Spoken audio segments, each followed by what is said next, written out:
बारीतिर छौँ होइन बुवा। आलु रोप्न आएको छौँ हामी त। आलु रोपेर एकछिन बिसाको।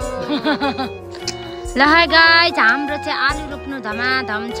बुवा मम्मी रोप्नु हुँदैछ यता। के गर्नु धान काटेर रोप्दाखेरि ढिलो भइहाल्छ, त्यसमाथि परेको थियो पानी, त्यही भएर हामी चाहिँ भर्खर आलु रोप्दैछौँ। साथीहरू तपाईँहरूले चाहिँ रोपिसक्नु भयो कि भएन होला। के गर्नु किसानै भएपछि रोपेर खानै पर्यो होइन। अब एक केजी लिएर आएर त साध्य हुँदैन। सबै रोपिसक्नु भएको छ। अब धान चाहिँ काटी ओरी थन्काइसक्यो, त्यही भएर रोप्न थाल्यो हामीले आलु। के गर्नु मम्मी रोप्नै पर्यो है। एक किलो ओसार्नु भन्दा त बा भइहाल्छ।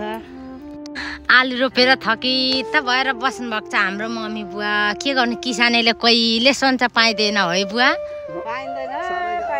साह्रै गाह्रो छ है। पाकेको बाली उकास्यो फेरि लाउनु पर्यो। अनि यसपालि हिलो भएर आलु पनि फल्दैन होला। नगरी काम पुग्दैन खान साँझ र बिहान भने जस्तै अब गर्नै पर्यो होइन। त्यही भएर हामी पनि आफ्नो तरिकाले दुःख गर्दैछौँ।